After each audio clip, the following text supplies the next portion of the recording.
Hey, you guys. Uh, I am not sure if I'm visible.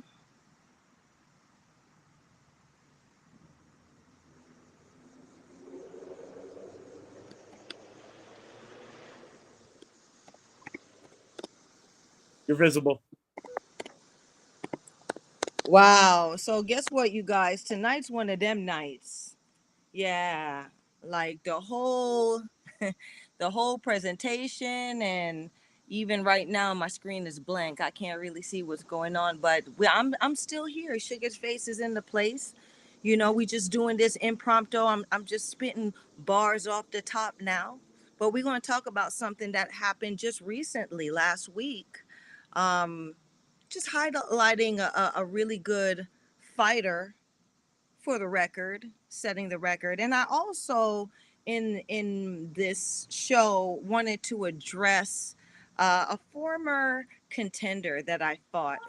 Her name is Tammy Johnson, and she left a comment um, on, I believe it was my Journey Women episode, and I wanted to address her uh, with a couple points, but I'm not sure. We do need visuals for these because um, Tammy Johnson needs a bit of a spotlight. I think she feels neglected and left out of the game, and she's definitely um, a name and a person that made Sugar who she is.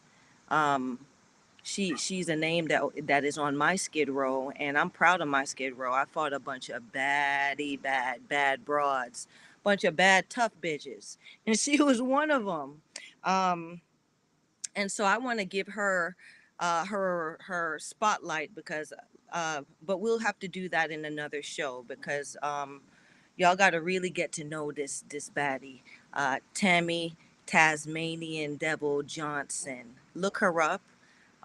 Next Wednesday, we'll follow up on the conversation. And those who are watching, I should hope that you did a little bit of homework, and then we can go back and forth. Tammy, if you looking, if you watching, thanks for supporting Sugar, right? And it, it was all love. It was never to our fight and me choosing you and you choosing me was never about anything negative. It was about us bringing the best out of each other.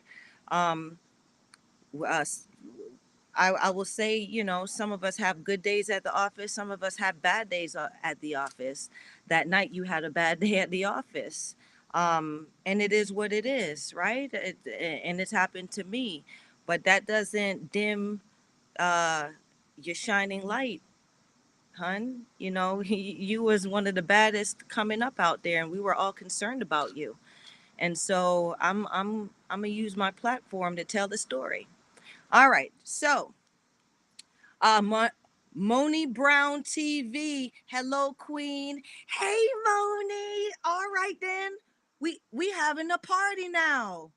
Moni's in the building with Suge, and let's get live. Let's talk. Okay, so tonight we the topic is setting the record for the record. Okay, so I was going to set the record about Tammy Johnson. I ain't got my slideshow up, but we can still chatty chat. But that's for next Wednesday. Okay, but tonight we're going to talk about the broad Ramla Ali. And we're talking about Ramla Ali tonight because she's doing great things. She's a sub 10 contender out there. She made it as far as Olympics, but the reason why I want to spotlight her is because she's done some things that uh,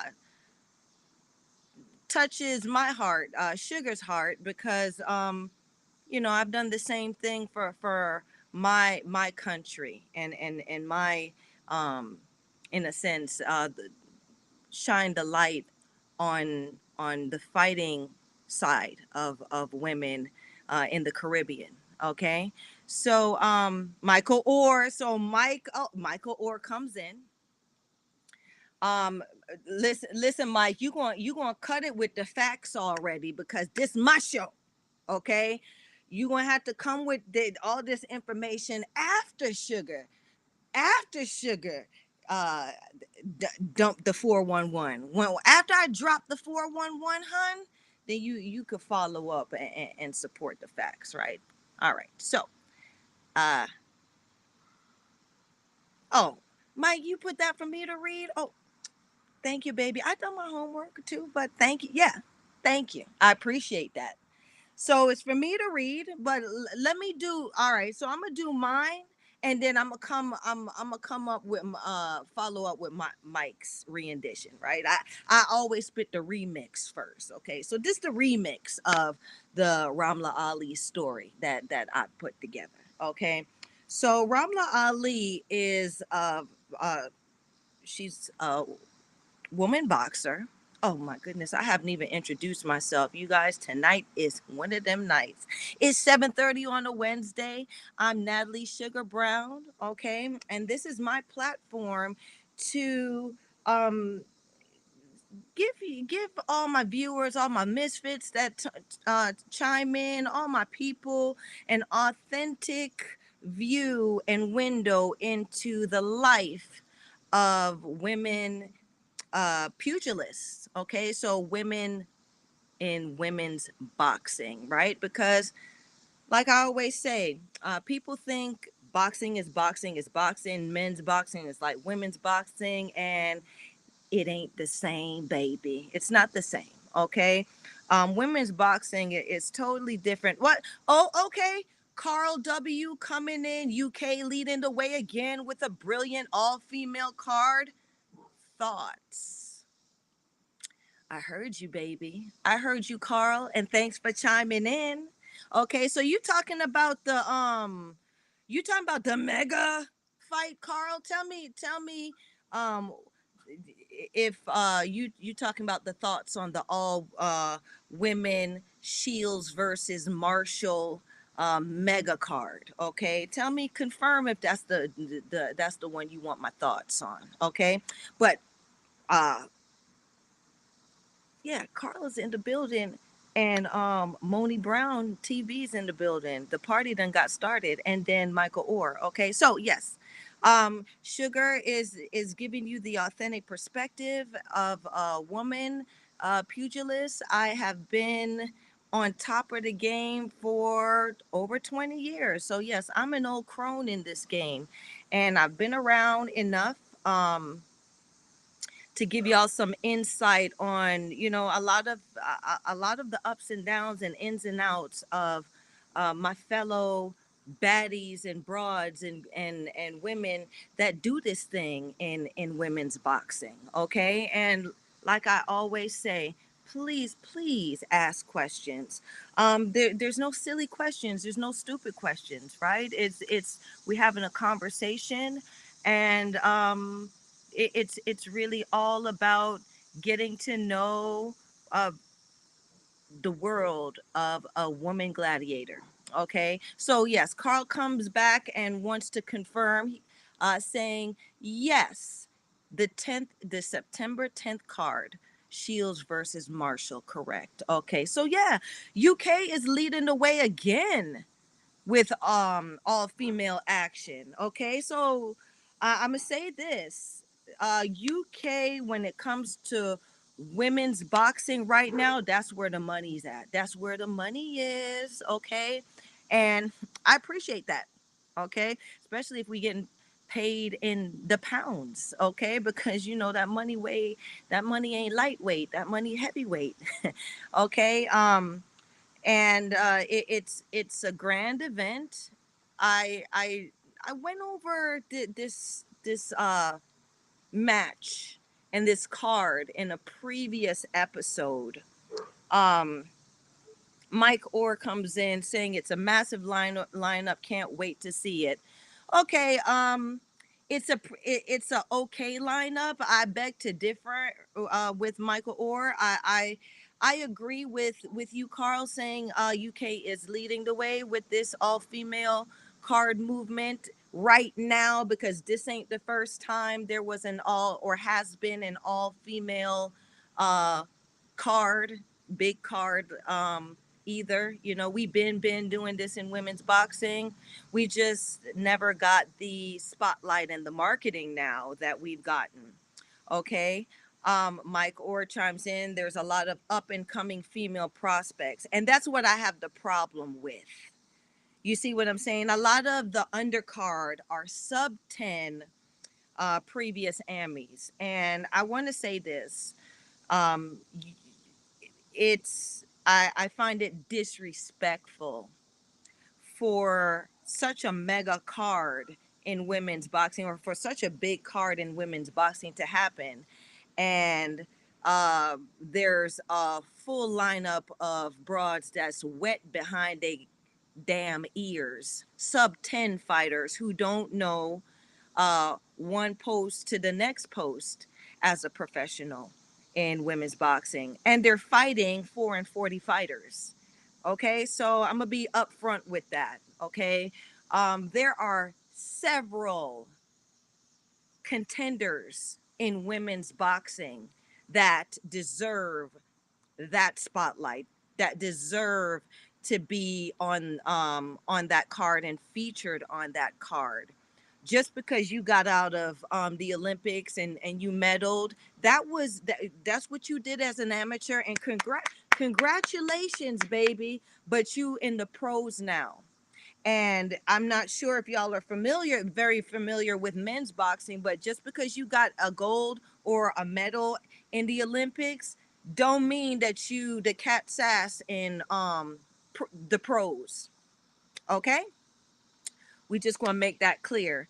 I feel like they should have featured a lot of the contenders that would then be next to fight either Clarissa Shields or Savannah Marshall, right? Because there are other baddies in that weight division, from junior welter, yeah, from junior middle all the way up to super middle. You know what I'm saying?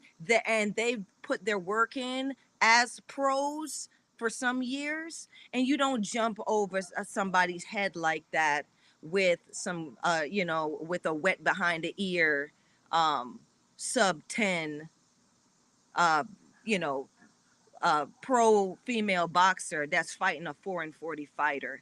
That's going to be boring, and it's just not appealing. That's what I got to say about that. Okay, so well, wait a minute. I love that we talking good now. Carl comes in. The purses must be big to be bringing in the top U.S. talent over the pond. Not really. And I covered this in a previous episode too. No, a lot of a lot of it's for the clout.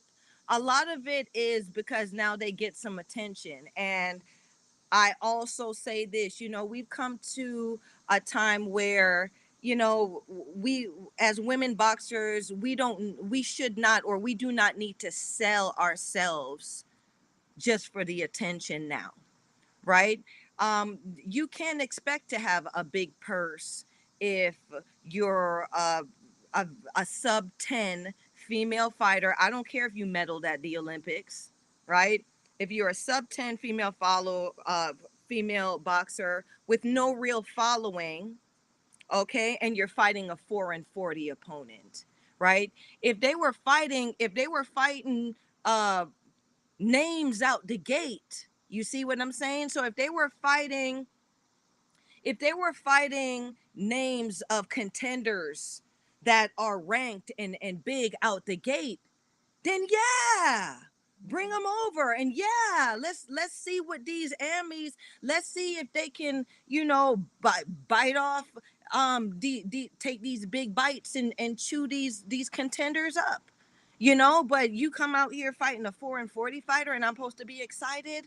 I don't think so, baby. No, that's not for me. So the undercard for the mega fight is it's just not giving for sure. It's not giving for me. It's not giving championship. It's not giving excitement. It's not giving drama. It's not giving nothing for me. And those are all the ingredients that would make a fight interesting. And those are all the ingredients that you need to be seen on a mega stage like this. Okay, so um uh Michael Orr he confirms the undercard. All of them are sub 7 fights. That, like I said, sub 10. I give you up to 10 to figure out what you're going to do in there. Okay, if you've been around and if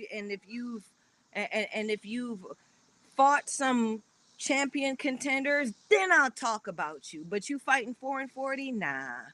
Um, Carl comes in. Who do you think is missing off the card? I say, who's missing off the card? Fighters like let's see, uh Tierra Brown is missing off the card, who is a dangerous contender for both Bumgardner and Michaela Meyer, right? So she could have been one on there. Raquel Miller is a dangerous contender for junior middleweight right up to middleweight, and she's a dangerous contender for both Clarissa Shields and Savannah Marshall. Even though let's see, who else is out here? I mean, I like that you're asking me these names. Um, Medusa out of uh out of Greece. Mike, help me. What's her name again? She's out of Greece. They call her Medusa. She would have been a great contender on this card. Melissa St. Ville would have been a great contender on this card. You know what I'm saying? Senicia Estrada would have been a great contender on this card. Like, put contenders out there, put people that can step up, and can be problems for the mega and main events. That's all I'm saying. Um, Mike says you're only as good as your last fight. I mean, absolutely. And Carl confirms, I agree. Amateur and pro boxing, two different sports. Let me tell you, right? So Sugar's going to tell you her her first experience in the pro. So I'm not sure if y'all looked me up, but I'm gonna tell you, I was a world class amateur, ranked number 2 in the world, arguably number 1. I still had a bit of a pro style, and Irina Sinetskaya out of Russia, she had my number. Okay, left the Emmys, ranked number 2 in the world, number 1 in the USA, number 1 in Jamaica, um, 6-time Golden Glove. You name it, I had it. I was that gal. Okay, as an amateur, turned pro. Okay, it took some time off. I had my son, came back, but I still had the skills to pay the bills. When I decided to come back, I fought a girl named Christine, and I forgot her last name, but y'all can look me up. Okay, and when Christine weighed in, Christine had a body. She looked like a smaller version of Ann Wolf, carved out. She looked like she was carved. Her muscles looked like she was carved out of stone. Okay, and here I am, postpartum mommy, the former amateur badass, but I had to figure out who I was in this pro game again. Signing up to fight this killer, because she was a killer. So about my father's business. What's up, Natalie? What's up, Chris? Thanks for chiming in. I really appreciate that you took the time out of your important life to chime in on my show. I appreciate that. And like I said, mwah, always much love to you, because you played a big role in who Natalie, Too Bad, uh, Sugar Brown came to be. So thank you for your presence, sir. Um, where was I? I digress. I come back to saying this. So Christine, she weighs in and everything like that. Nobody knew who I was. Scrapbook boxing. Good evening and peace. Good evening and peace. Um, Scrapbook Boxing, right? Thanks for chiming into the party. We got some good people in the building, right? We got Scrapbook Boxing about my father's business. We got Carl W. We got I mean, goodness, it's about to be lit. Um, who else we got? We got Moni Brown TV. Man, I'm so excited right now. So, like I said, I weighed in and I didn't really nobody knew who I was because it had been some time. I had my son, I'd move on. I was a married woman and a mommy. So you know, when I walked to the ring and I stepped through the ropes and there wasn't no headgear and the gloves were smaller, I said, okay, this don't feel the same. Right? So I was like, okay, I'm still, who is this girl Christine? I'm too bad. I'm Natalie too bad, right? Child, let me tell you, when Christine threw the first punch and that wind went past my face, I said, oh shit, this for real, for real. Okay. So, yeah, that first round was me figuring out, how to navigate, how to get through this thing. Referee wasn't saying stop, stop every time. Like we were going at it and swinging and going at it. Now, my coach, my trainer at the time, Carl W asking Sugar, what was your fight style? Come forward fighter or worked off the back foot? Let me tell you, Carl, um, as I'm telling this story, I have been blessed tremendously to have some great trainers in my life. Um, I mean, to name them all, I started off with the person who got me in boxing, Olympic gold medal, I'm sorry, Olympic bronze medalist Chris Johnson, saw me as a scrappy young girl in Atlanta, and he's the first one to told me that I could do it, and I believed him because he believed in me, and he was an Olympian. And fighters like Vernon Forrest, Johnny Gant was my trainer. Johnny Gant was a top 3 internationally ranked welterweight at the time of Sugar Ray Leonard, and he fought Sugar Ray Leonard. Another Jerome Coffey, um, top amateur and top pro fighter.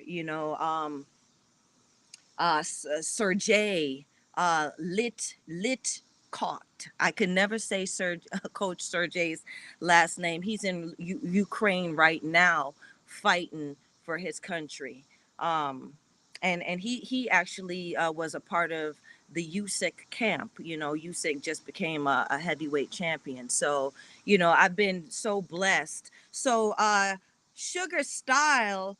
I boxer, puncher, fighter. I was tremendously strong for my weight. I fought at junior welter, super lightweight.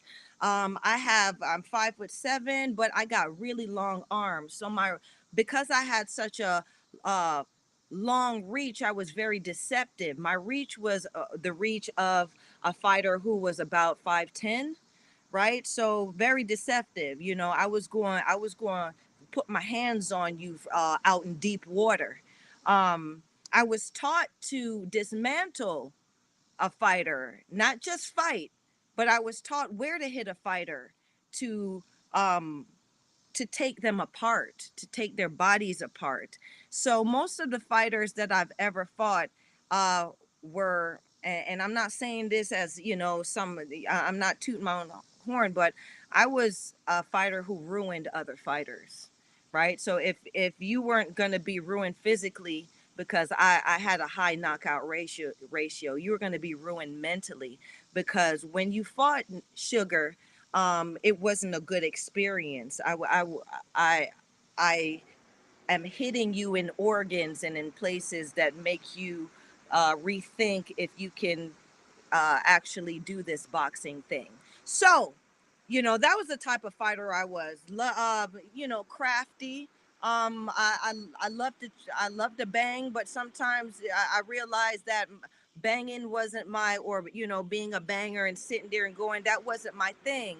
Um, I boxed you and broke you down, and sometimes it was a fight, sometimes it was clean boxing, and then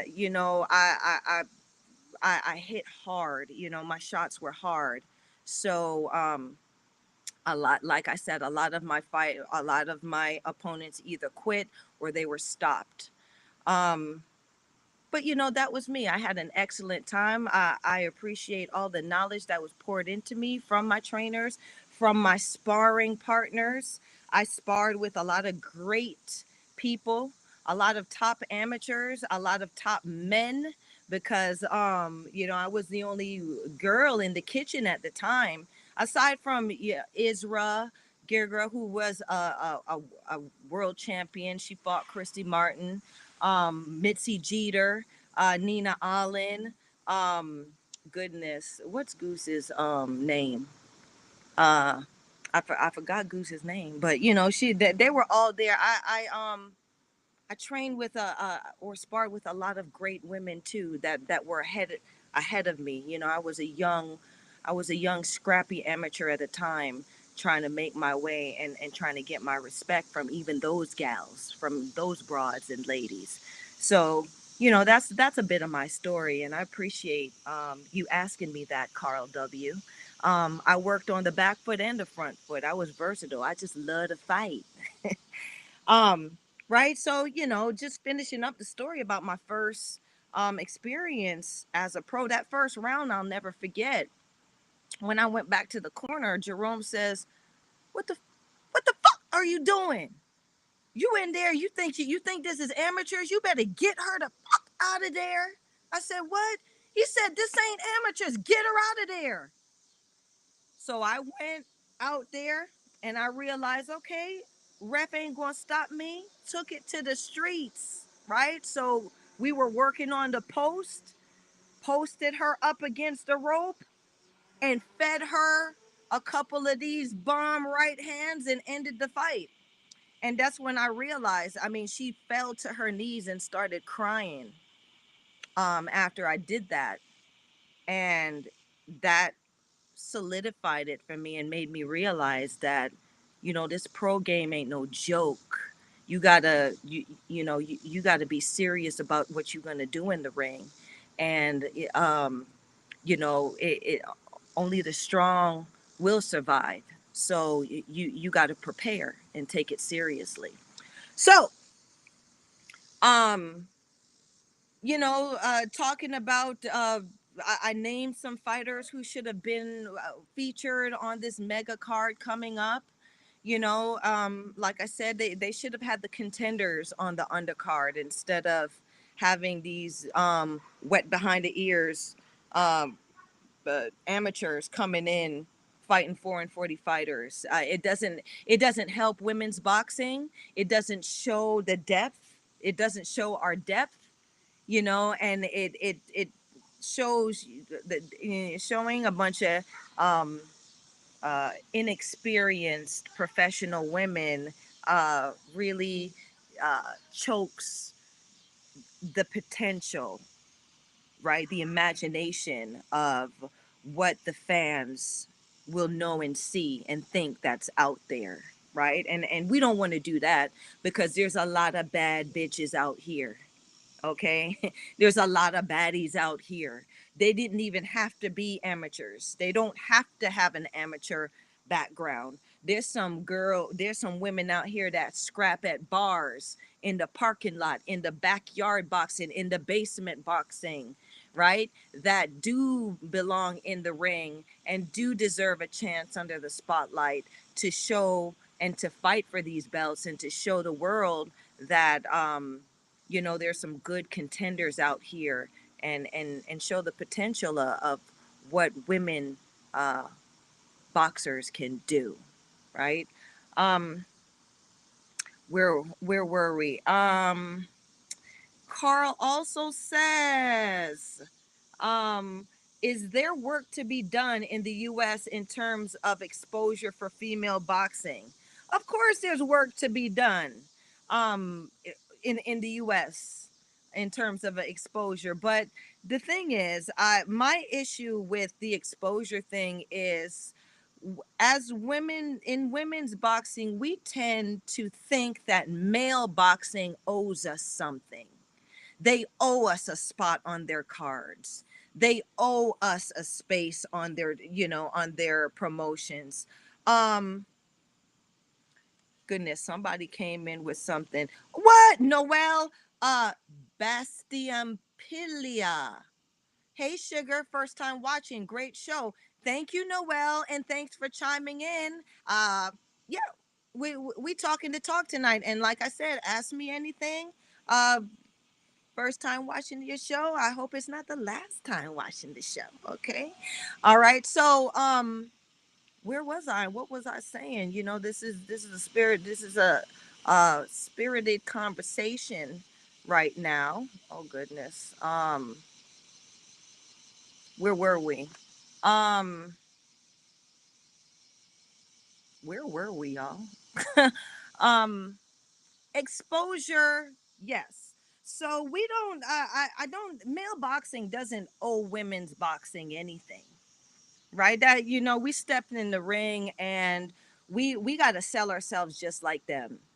I believe exposure is based on us as women boxers. We have to find the platforms and the avenues that are going to feature us, that are going to give us that, that that attention that we do need, right? Because women's boxing is a boutique type of, or the type of sport, right? We have our own specific audience. We have our own market that likes us, right? Just because you like men's boxing doesn't guarantee that you're going to like women's boxing, because we fight different, right? There are different things that you're looking at when you see two broads in their fight, right? You're not looking at the technicality, right? Because not many of us are great technical fighters, and not many of us have that pow, that pop in our punches that's going to make the punch exciting. A lot of it is based on skill, and you going to watch a full fight.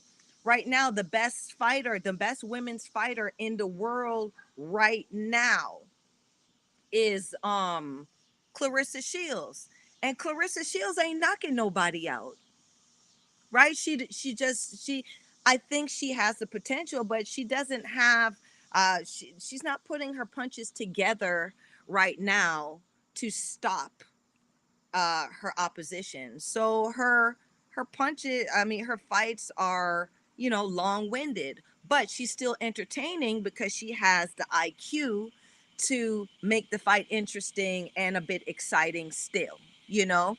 Um Exposure wise, like we've, like I said, we've got to market ourselves, and it's hard.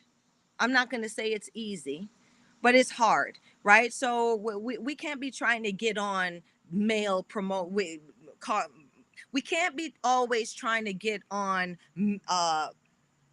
promotions that only feature males, right? You can't expect that, or you can't force uh, these promoters to do that.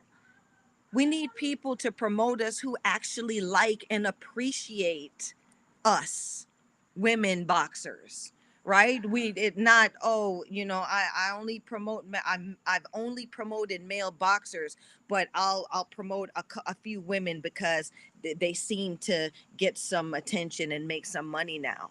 We don't need that. We need people that are really focused on growing and helping us to evolve our sport. Okay, so that's where I am with that, and the exposure. Um, Mike comes in saying, and nowadays women are using social media to capitalize on exposure. Yeah, and that's what I'm saying now. Every broad is a star, and some of y'all broads ain't that gal. I said it, right? I wish Sugar was out there now, to be honest, what a time to be a women's boxer. What a time to be a women's boxer.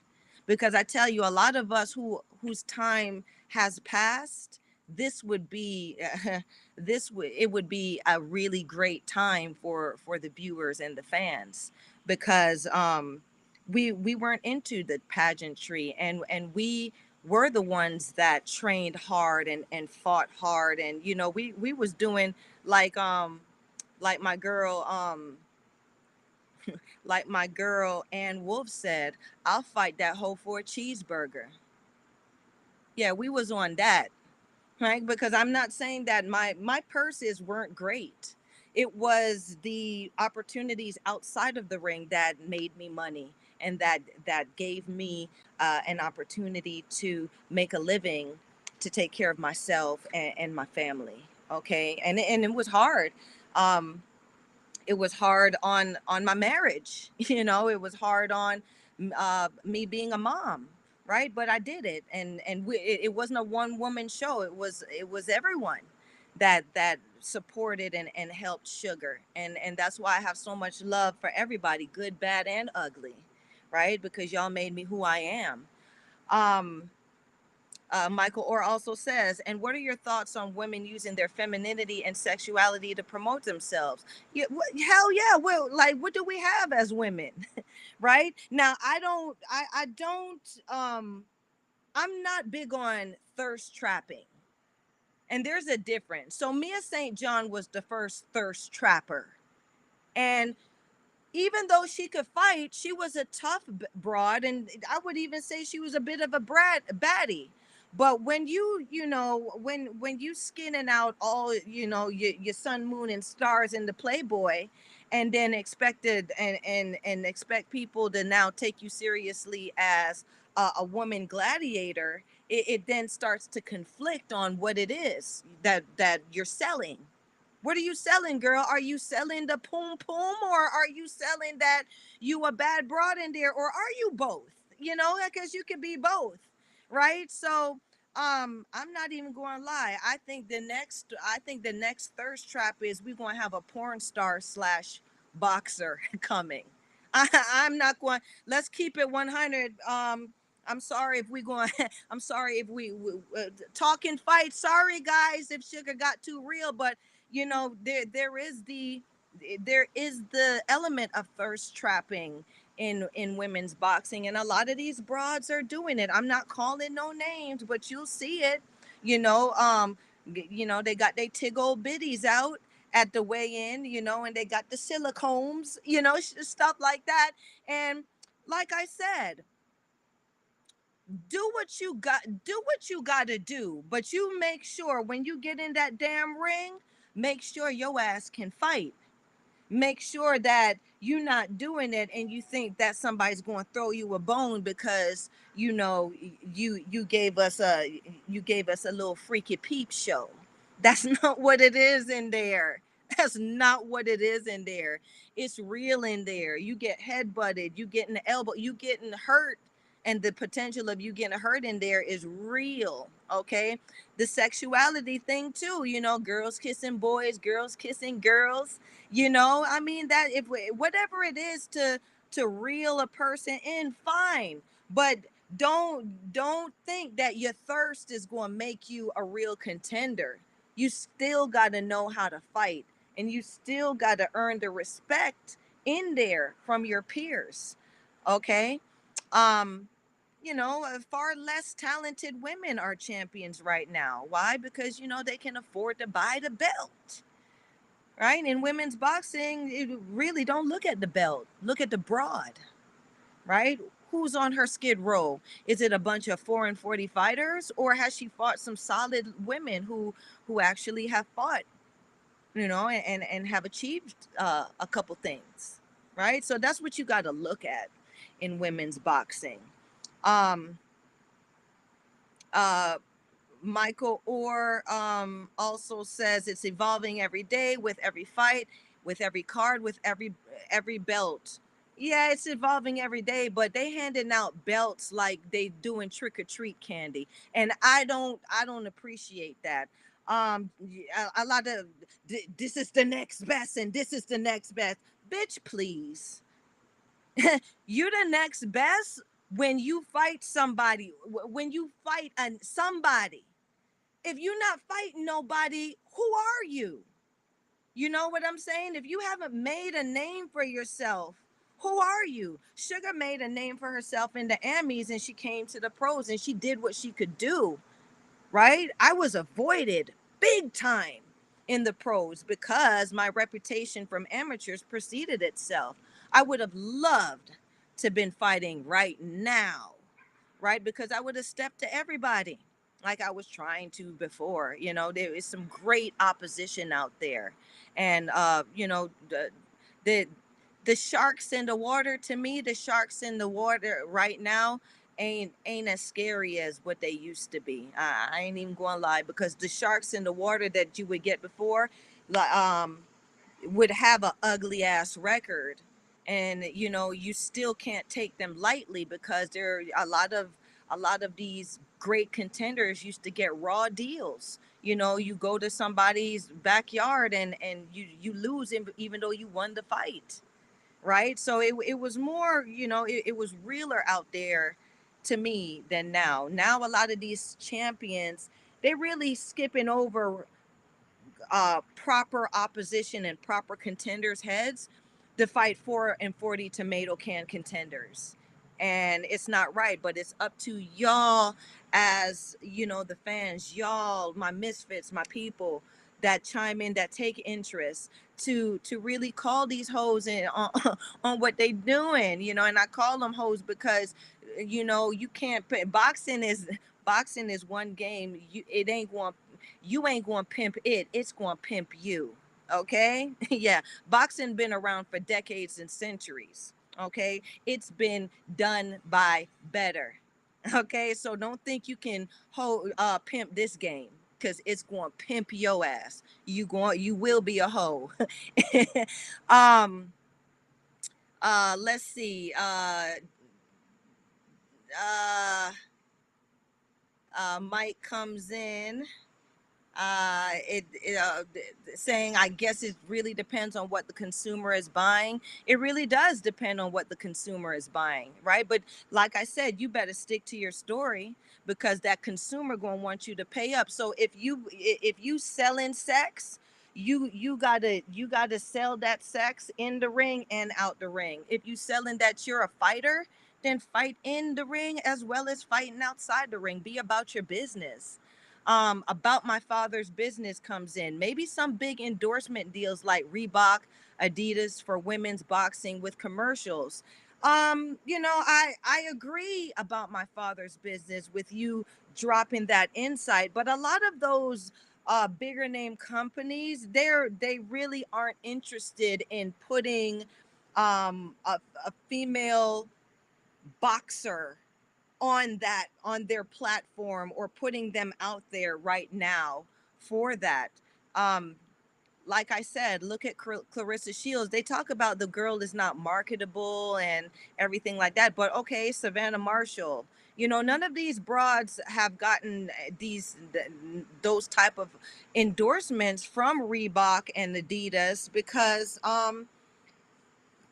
to be honest, they don't believe in that market. They don't believe that women's boxing can pull enough of a market, or appeal to enough of a market to where they can invest, or they should invest that type of money into highlighting that sport. And I agree right now with the amount of thirst trapping, and with the amount of Paddington records, and with the amount of, it uh um and I would say false potential, because we really don't know, on aside from Clarissa Shields, like here by day, gone by night. A lot of these women ain't sticking around.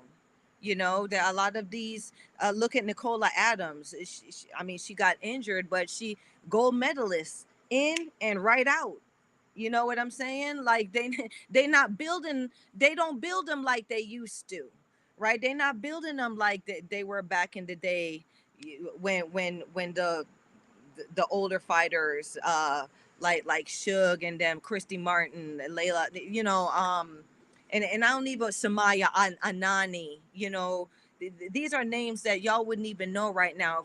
Fredia Gibbs, um, Eva Jones, Black Magic, Young, Jackie Nava. A lot of these, Laura Serrano, and not she's not even related to the Serrano sisters.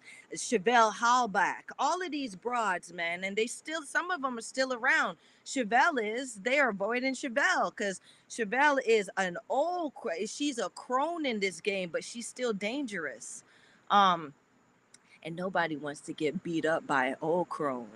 That's the thing, right? So nobody's trying to try their luck.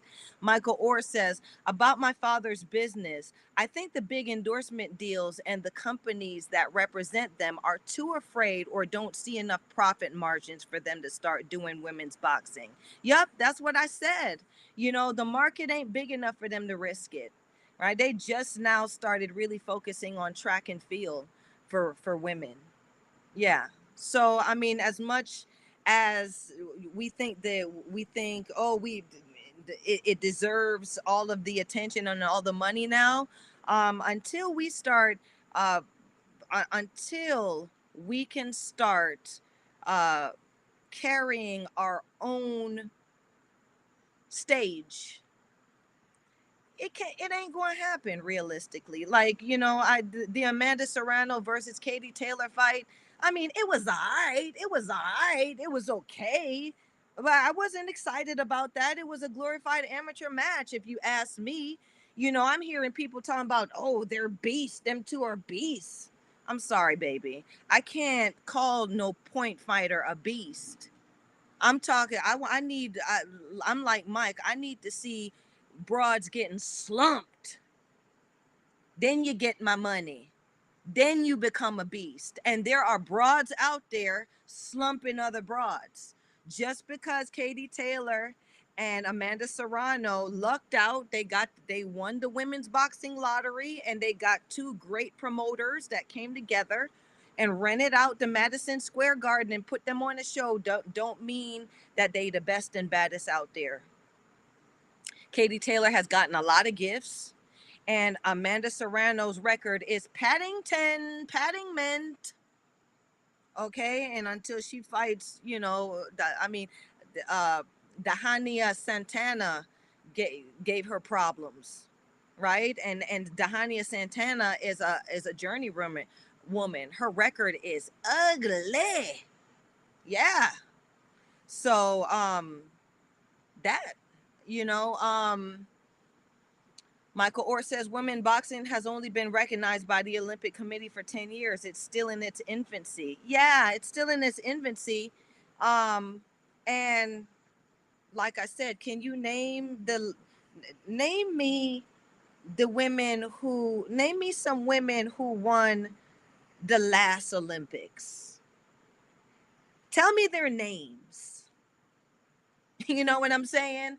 Like, they're not they're not drawing that much. Okay, great women's boxing are in the Olympics now, and it's good, but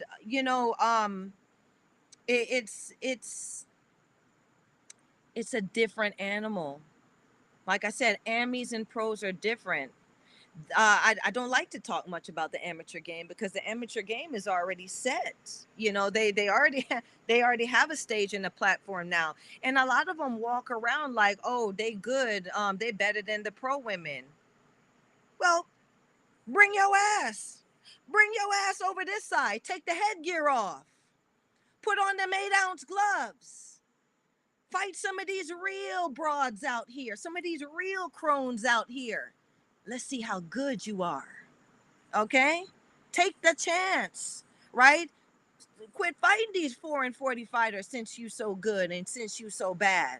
And step up to some of us, step up to us crones that been out here licking our chops for the opportunity that you have served on a silver platter.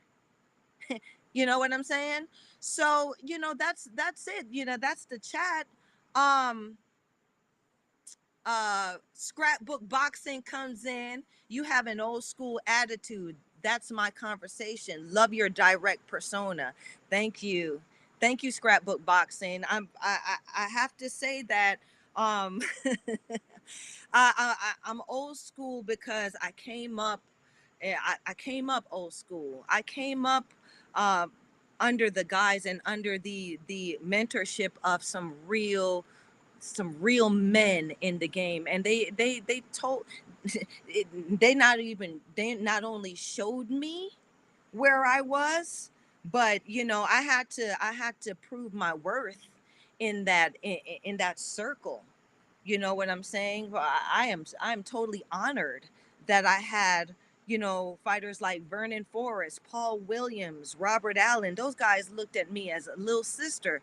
Like I said, Chris Johnson, O'Neal Bell. Can you imagine? Like, these were some Steve Cunningham, the Sims twins. You know, my kitchen was hot. Okay, Cedric Boswell, who was a great heavyweight contender. Like, these guys were in the gym and they didn't look at me as no hot piece of ass. They looked at me as this scrappy ass young lady, young girl trying to prove herself. And you know, they pat me on the back when I needed, and they, you know, they pressed me when I needed to be pressed out too, you know. So that's why I have this old school attitude, and that's why I have such an appreciation for the game. I have such respect for my male counterparts that um have given ladies like me a chance to get in there and try. And you know, by no means was it ever easy, right? I've gotten my ass whooped several old times, okay? But I always came back and showed up, and I learned from it. And the thing about that is that that's what gains you the respect, you know, the fact that, you know, you show them that you got heart, because heart ain't nothing that you can thirst trap for, ain't nothing you could buy. Heart is something that you gain and grow um within this game. um, Michael Orr says women have been boxing for as long as the sport has existed. Events of women entering the ring go back to the 18th century. Yeah, so we've been doing this. Okay, he's right. It's just that we we weren't promoted, right? And the way we were promoted, women have been second class citizens in this world, and let's call a thing, you know. So we had to fight a lot of things outside the ring and outside of boxing just to box, and we have to we have to keep that in perspective and keep that in mind in where things are now. Okay. Michael Orr says, what I'm talking about is infancy. I mean, commercially accepted. Mm, yeah, you're right. Michael Orr says, what are your thoughts on Ramallah Ali? So we won't get to that. Um, let's see. We got some guys chiming in. Omar comes in. Hey, what's up, bruh? Real beasts are able to break down their opponents without the use of an external factor equals the ref. So you studying. Oh, so you studying. Okay, okay. Um, that also to everyone viewing, leave a like on the video so Sugar can keep giving out knowledge. Absolutely. Like, subscribe, share this, Sugar, y'all, and keep the conversations coming. I love y'all chiming in. um Michael, you dropped some names here, you know, but I ain't really gonna say speak these names because they ain't got to the 10 mark yet. Okay, and they ain't fought nobody in they pre 10 mark for me to speak their name. So you know, it is what it is. um Now I'm gonna talk about this Ramallah Ali. So Ramallah Ali is a top sub 10 fighter, but I'm bringing her up because her record is actually 7 wins, 2 losses, and she has 2 KOs. She recently made history as her and Crystal Garcia Nova became the first two women to ever have a professional fight or to ever have fought professionally in Saudi Arabia. Now, you know that's big, big. It's been a year since I think the women in Afghanistan had to go back to covering up, and they took them out of schools and everything. So, from one extreme to the next, you got now women in the boxing ring throwing blows. So I mean that's great. That's great. That's great. Mike Orr says you asked me to name girls from the Olympics of medals. Michael Orr, I asked you that because, and I asked everybody that because, unless you Google them names, ain't none of them really generated any excitement like that. Clarissa Shields generated excitement. Mary Spencer generated excitement. Okay. These are women that you think amateur boxing, that their stories come to mind because they had stories at the time.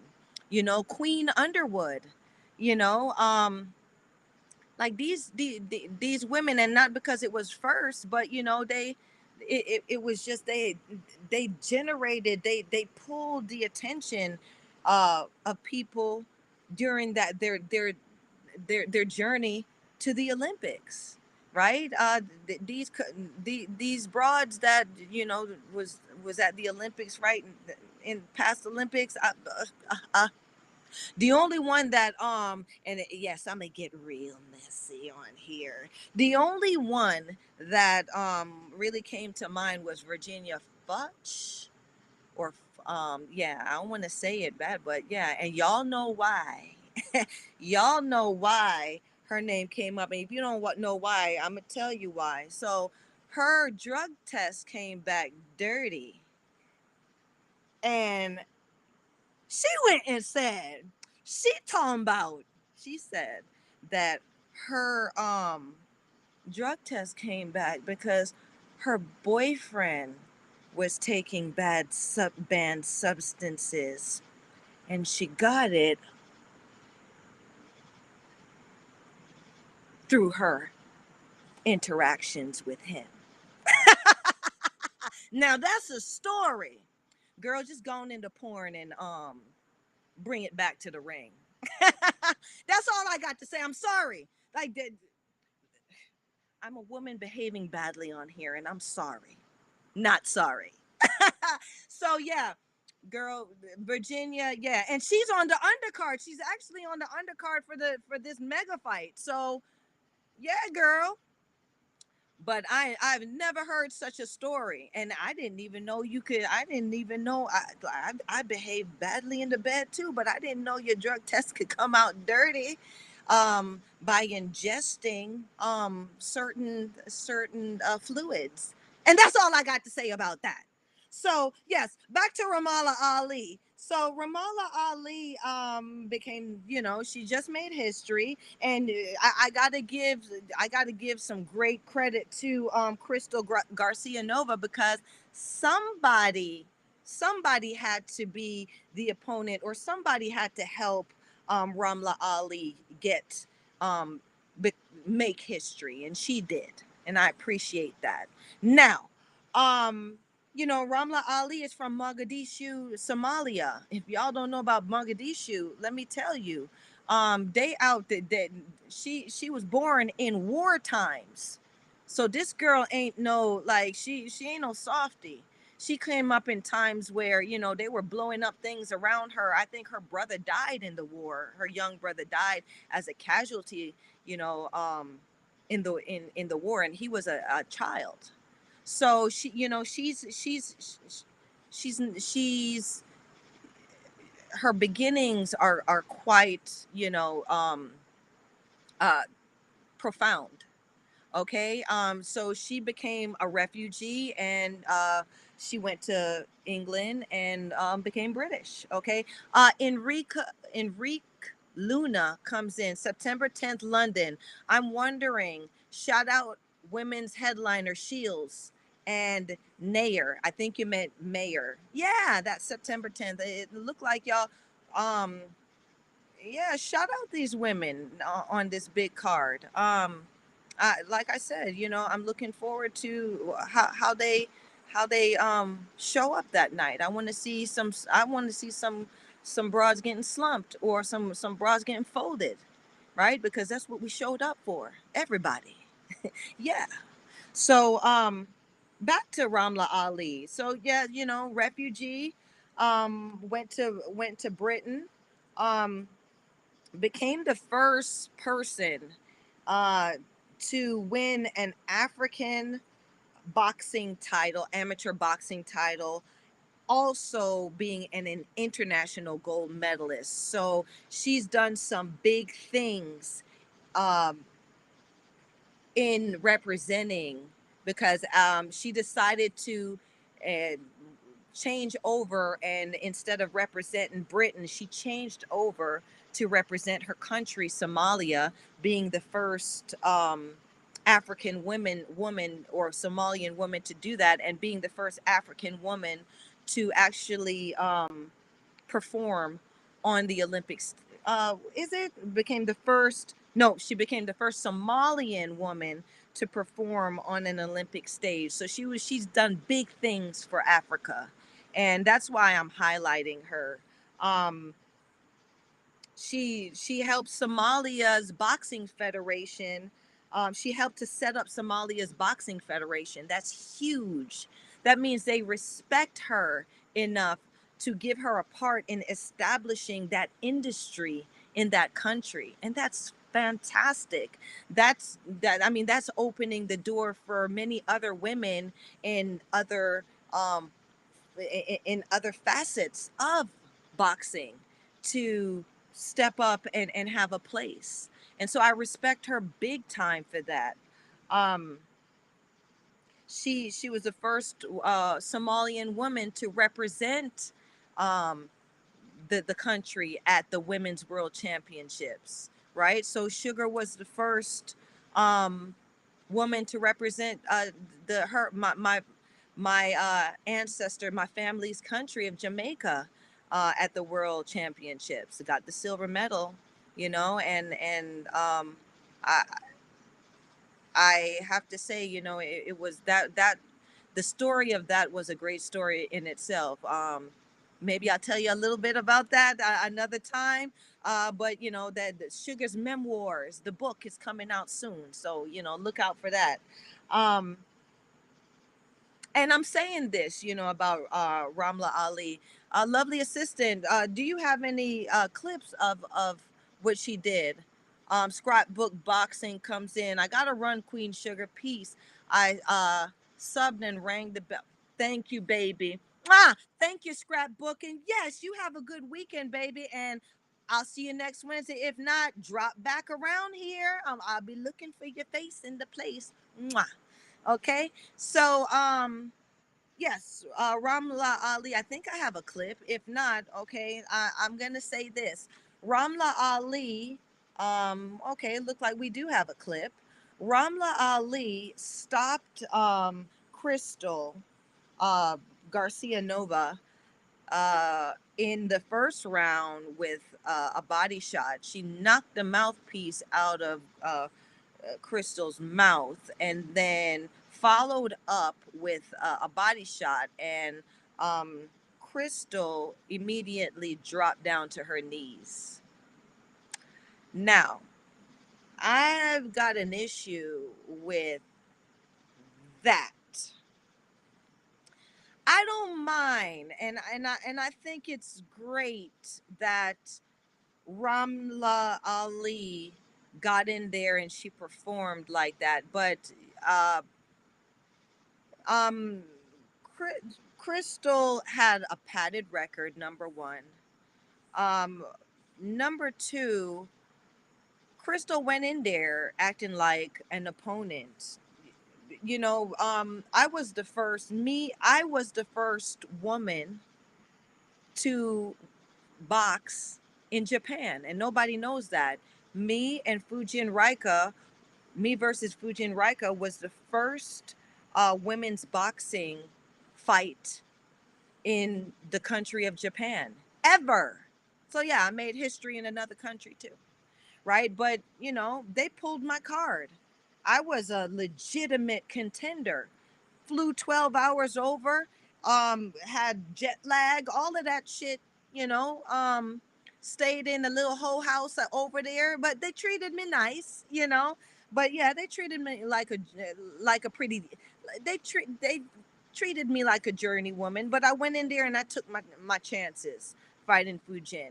I should have stopped her. I didn't. What I did was I wanted to give Japan a performance to show them how great women's boxing and women's boxers were. And you know, I believe I got robbed of a decision. It's out here on the net. It's called Unbelievable Judgment, and it came out in the newspapers. Even the newspapers said that, you know, they didn't think Fujin got that win. But it is what it is, you know. That's why I'm here to tell my story. Um, that you know, when you're making such a big statement in the history of the sport and the history of your country, you can't bring out a sub quality opponent to do so. You are an Olympic level athlete. You got to bring somebody out that's a bit live. You know, yeah, you got to know that there's a chance that there's a great chance that you can beat this contender, not opponent, contender now, because you're doing something great. You don't bring a tomato can or a 4 and 40 fighter on the stage with you when you're about to do something legendary. You cheapen the moment. Know what I mean? Like, you don't do that, right? You bring a contender. You bring somebody that's going to make your name with that too, and then y'all perform, right? So that's what I had to say about that. So I mean, people were, people are amazed about that knockout, but was that a real knockout? You know what I'm saying? Yeah, she stopped that girl. Fine. Now I'm saying this: Ramla Ali, who is 7 wins, um, oh, 7 wins, 2 losses, and 0 draws, two by KO. Now, you coming out there and you knocking broads out like that, now you got a story that you got to stick to. Oh, so you knocking broads out here? Now these other, it's going to be, how are you going to keep proving that as you climb the ranks? How are you going to keep showing how spectacular you are while fighting better quality opponents? I think you would have been better off by outboxing a great quality contender instead of, picking a low quality padded opponent and doing this, because now this is who I'm measuring you up against. Okay, baby, this is who you got to start doing this against. Tunisia Estrada, because you're bantamweight to super bantamweight, so Tunisia Estrada is in your weight class, baddie. I want to see you do that. I want to see you do that leading up to Sinesia Estrada. I want to see you call out Sinesia Estrada now. You so bad. You knocking people out, right? You on that level, right? I want to see you do that. Or I want to see if you can outbox Sinesia Estrada, right? Because a lot of these girls, Ramala Ali, look at her, check her record, right? They moving her nicely. But at the end of the day, you got to be real in the field. You got to be real in that ring. Okay? You got to be tough. You got to take and give. I haven't even seen Ramla get touched up enough to say, well, she's durable enough to go with some of these toughies. I mean, I wouldn't even mind her watching her or seeing if she would fight Marla Esparza. Even though Marla Esparza can't bust a grape. But you know, these are the contenders now that you're going after, hun. Right? So you know, you got to make a story. You got to build up now to where you're calling these broads out, because the days of old, those days are over, where um like how Christy Martin and Lucia Riker never fought each other, like how Layla Ali and Ann Wolfe never fought each other, right? Somebody was a punk in those situations. We don't know who, right? But we if we look at the records, we can figure out who. You know what I mean? But you know what I'm saying? Those days are done. And we're looking to you ladies now to we're looking at you ladies to evolve the game. Okay?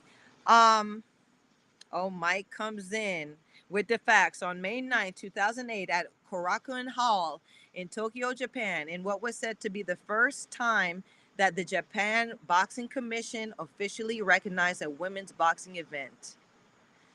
Imiko Raika, um, yeah, of Tokyo. So I don't know. Did they put Sugar's name in here? I hope they weren't disrespectful and left my name out of it. But yeah, I that was me. You know, I made history. I did a, I, yeah, I, you know what I'm saying? Like a lot of us, some of us aren't really, don't really understand, um, they don't really understand the the leaps and bounds their presence in this industry have made, because they didn't get a belt, or they didn't, you know, get this, the highlight fame that they were looking for. But every broad played a part. Whether you were a winner or a loser, you played your part and you were important. Okay. um Michael Orr said he found an article saying that, you know, regarding that that history making bout between me and Fujin Raika. In the same article, it says that you didn't fight in 2007 because couldn't find an opponent, right? So Sugar was always trying to fight legitimate contenders, the champion, and nobody would fight me. So I had hiatuses that were 3 years, you know, like big gaps in my career, big time gaps in my career, because none of these names would fight me. Like I said, I stood on Cecilia Brækhus's porch and she wouldn't open the door. You know, it was tough. Yeah, but I made it out. I made it out. I still got some sugar here to share. Okay, and I I was still able to work with a lot of great people uh, in camps, you know, outside of actually fighting sanction fights, because you know that Sugar was out here. Okay, um, so yes, Ramla Ali, I highlighted her, good up and coming prospect, sub 10. So we still got our eyes on her to see if she's real out here in the field. Had an impressive uh you know, stoppage of Crystal Garcia Nova, right? So now I'm looking forward to perform more performances like that, Miss Ramla Ali, right? Because that it, if you fold in broads with body shots, you know, I want to see you fold uh, uh, higher quality contenders now the same way. Other than that, girl, go on and do your thing. Do your thing, girl. Right? I love what you're doing out here, and you're looking great doing it. Um, so that's it for the night, you guys. I'm sorry I don't have no pictures. It was just me out here in the countryside, and like my man stopping in, my guy Omar stopping in, like, subscribe, share some of this sugar. Check me on my handle on Instagram, Natalie Sugar Brown. And you guys know that the Natalie Sugar uh Then goodness, the Natalie Sugar Brown Show also has an Instagram handle. The Natalie Sugar Brown Show. I'm gonna have my boys put it down here in the description from now on, so y'all can check in, like, subscribe, share, and leave comments. I love you guys for chiming in. It's lit about my father's business. Great show tonight. All right. Thank you about my father's business. That means a lot coming from you. Okay, me and you go way back to the Big's Dem Gym. Okay, and you said you bust me up, and I bust you up. So now we family, right? We blood family. um, Thank you all who dropped comments. I'm going to shout y'all out right you know. Right you know. So yeah, so Moni Brown TV who chimed in first. Thank you, Boo Boo, for making your face in the place. Carl W. Okay, thank you for stopping by, Carl. You made the night with all your questions and your input. It was litty. Okay, litty for the fitty. I like it. Then we had about my father's business chiming in. Uh, coming in from way back when sugar was too bad. Okay, and I appreciate you stopping in. Scrapbook boxing coming in, and showing support and being and standing up in the building with sugar. I like that. Noel Bastian uh, P. Listen, I'm gonna get it right. Noel Bastian Pi or Pillai, okay? Don't judge me, okay? I'm not good at the names, but I'm good with the love. And thank you for the love, and I'm giving you so much love for stopping in, Noel. Thank you. Thank you for stopping in and watching the Sugar Show for the first time.